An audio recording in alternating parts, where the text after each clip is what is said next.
Саламатсыздар ма? Саламатсыздар ма, құрметті ұстаздар, сынып жетекшілер. Енді соңғы жұма қалды бізде. Осы жұмада біз 1-90 бойынша сыныптың үлгерімін оқу орынбасарларға тапсыратын боламыз. Ол қай жерден алынады және қай пән мұғалімі қорытпаған туралы ақпарат білу үшін ол келесі жерден көре аламыз. Яғни орысша образование, отчеты, одан кейін успеваемость и классы. Классы таңдағанда мен қазір биылғы оқу жылында әлі ешкім қорытқан жоқ, сол үшін көрінбейді ол менден. Өткен жылдың сапасын көрсетейін. Одан кейін сыныпты таңдаймын. Мысалы 5-ші бұл қазақ сыныбы. Одан кейін 190 таңдаймын. Таңдап болғаннан кейін построить отчет таңдаймын.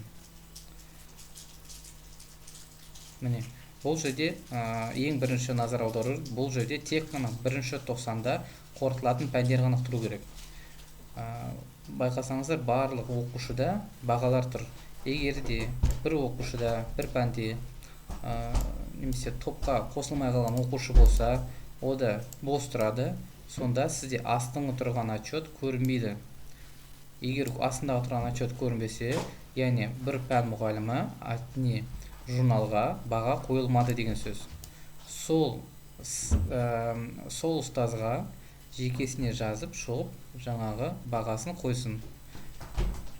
Ал егерді кейде болады, мына жерде тізімде жартыжылдыққа тек қана жартыжылдық бойынша қорытылатын пәндер болуы мүмкін. Ол тізімде тұрады.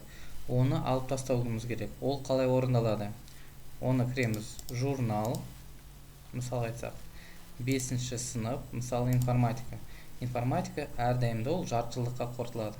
Міне, галочка қоямыз, міне, полугодие, жартыжылдық таңдағаннан кейін, ол бізде тізімнен шығып кетеді, жаңағы 1-90-ның тізімінен. Сонда сіздің отчетыңызда бұл жерде информатика, егер байқасаңыздар, информатика жоқ. Өйткені ол пән жартыжылдыққа қорытылады. Соны назарға ұстап, жаңағы 1-90-ның сыныптың оқу сапасын осылай алатын боламыз. Енді қараңыз, енді біз оны бәрі тағайындалды, бәрі шықты. Енді біз оны қалай тапсырамыз? Белгілейміз, басынан бастап аяғына дейін. Белгілеп алғаннан кейін оң жағын басамыз, копировать. Одан кейін Word документ ашамыз. Мысалы, бұл бізде қай сыныптікі?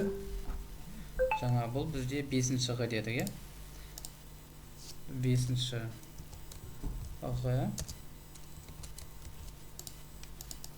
ашамыз да құжатымызды. Одан кейін ставить басамыз. Бұл жерде байқасаңыз, бұл жаңағы 5-ші Г-ның көрініп тұрған шығар сапасы. 5-ші Г сыныптың сапасы.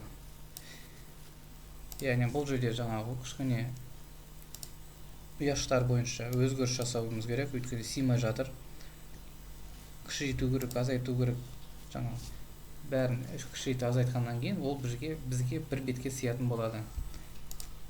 Назарларыңызға рахмет.